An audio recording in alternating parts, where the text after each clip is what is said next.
You're back in your Beatle room for another episode of this. I'm sure it'll get 2 or 3 views, probably.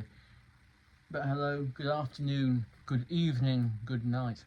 Here we are, and today I'm going to be showing you just one thing, but that one thing is very, very special.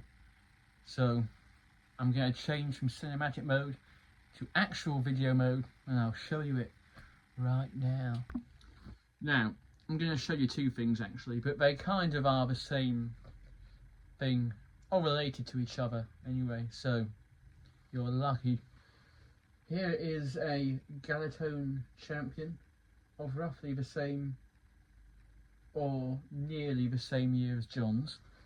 The difference is, and here's a little lesson for you, and if you don't believe me, I want you to look up Larry Wassegren. He is the #1 aficionado on these guitars and most Beatle guitars, so do look him up, because what he doesn't know about them ain't worth knowing. Okay, so here we are. It's got this vintage strap on it, the same sort of strap that they had in the 60s and 50s, mainly 50s, in the skiffle sort of style. And this is the head. It's got the champion logo on it. It's got the little Galatone logo on it, and it's got this metal plaque. See that? Metal plaque on there which says Galatone guaranteed and all that bullshit. So yeah, it's a lovely one. This is near enough identical to the one that was sold of John's, his first guitar, in it was quite a few years ago now, wasn't it? Can't remember the year. I should know this, I should have had this planned out, but that was actually a fake. If anyone tells you it's not, it is. Just look at photographs, okay? Go on Google, very easy, go on Google, get a photograph up of the one that's sold, the real one, what was like, so was it 2 million? Am I wrong here? I don't know. Have a look up there and you'll see it's the same as this. It's got a metal plaque on the top there, metal plaque square, okay? John's did not have this. John's was like a decal thing on there. It was near enough the same, but it was not metal. It was not a metal plaque. So the metal plaque one they brought, that someone bought at auction, was fake. But anyway, I'm sure they still love it, so that doesn't matter. There's a story behind that, and I'm going to come to that in a minute, okay? Because there's going to be loads of gear buffs and stuff probably watching this saying, you're wrong, you're wrong. Don't really give a... Okay, so let's come up here. I've done a lot of research on this particular thing, okay? Because it's like a local thing to Bournemouth and Poole, okay? So that's why I'm serious and I'm confident when I tell you this stuff. I'm going to ignore this for now. We're going to come back to the gear another day. In here, we have a couple of things. We have this. This up here is another one of these. Yeah. And that came from an estate sale from the house next to where Aunt Mimi used to live at Poole Harbour. And that was gifted to them, because they play guitar, by Aunt Mimi. And is it John's? Is that John's strap? Is that one of his straps?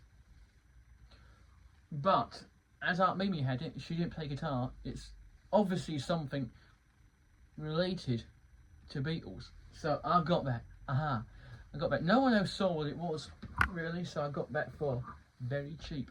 And all I know is it was Aunt Mimi's. She didn't play guitar. So, how many more guitar players did you know? Only Beatles, really. Now, we're going to go on to here. Look here. Here is the Guitars Alright for a Hobby John book by Kathy Burns. It's about Aunt Mimi, a formidable Aunt Mimi. And in here as well is a couple of other books and photographs, but they're not the important thing. This is, why is this sack, basically? Why is this sack important, eh? Important enough to have a custom made case for the wall. A special lock underneath it. hardened perspex and a lovely red velvet backing. Why is it so important, this sack? Because this sack is what a Galatone Champion came in. It is a Galatone Champion guitar carry sack. The little handle there, up here's the little popper. You slide it in, it's a sack. And it came with most of these, apparently. I would say all, but some people put online they didn't get one when they ordered one back in the 50s. So, should have come with them all, I imagine, or maybe you paid extra. And this guitar case is very special because it's John Lennon's first guitar case. Yes, it's true, and I'll tell you the story. I'm going to switch now. Okay, so here it is, John's first guitar case.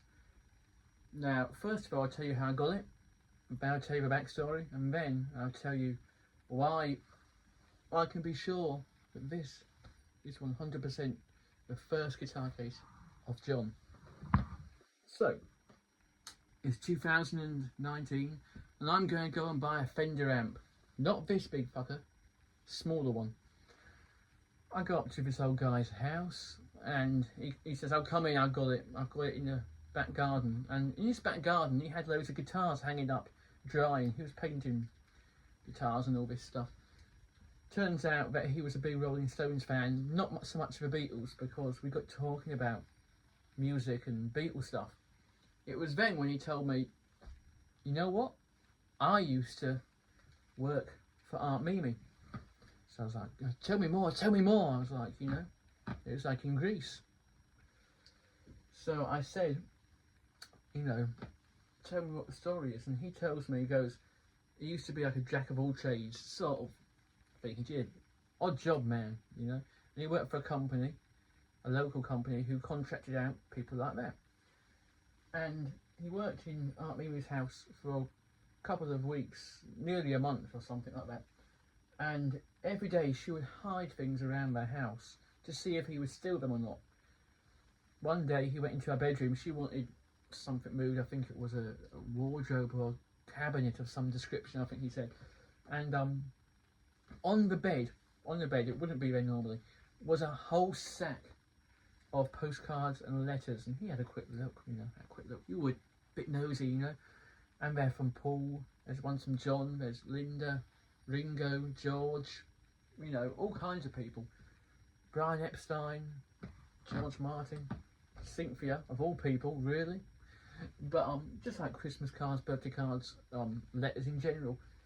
And she put it out there to see if he would take anything. But he didn't. So then, a couple of days before he was finished working the house, they were talking about guitars and things like that. And she said about different things. She said, "How do you move them around?" And he says, "I just carry it, And then she says, "Wait a minute," comes back, and from a chest in her room, a big wooden chest, she brings out this, all rolled up, and she said, "This case was John's. Do you want it? Because I have no use for it. I don't know anybody who wants it." So she just gave it to him. She goes, "It's not worth anything, but So one day, basically, what happened was when he first got his guitar, he didn't want to cover this up with a case. He wanted to walk around town with that strapped to his back, showing it off, So this case, one day, gets annoyed with it hanging around his room. Goes to Aunt Mimi, "Throw it away. Don't want it. Get rid of it. Useless." Now, Aunt Mimi, who apparently is not very supportive, hence that book of John's guitar playing, of course, was extremely loving towards him in her own way. Let's just go for that, shall we? In her own way, very protective of him, and of course he meant the well to her. So she kept bits and bobs. This is one of the things she kept. She didn't throw it in the bin. She kept it in her little cupboards here and there. Ended up down in Paul's, about 9 miles away from here, and just round the corner from where this bloke lives. So she gives it to him, and he's like, "Oh, I'll take it." He never used it, and he didn't try and sell it. He thought, again, it's a bit of not really worth much, and he liked the Rolling Stones more than Beatles, so it didn't even impress him that much. What?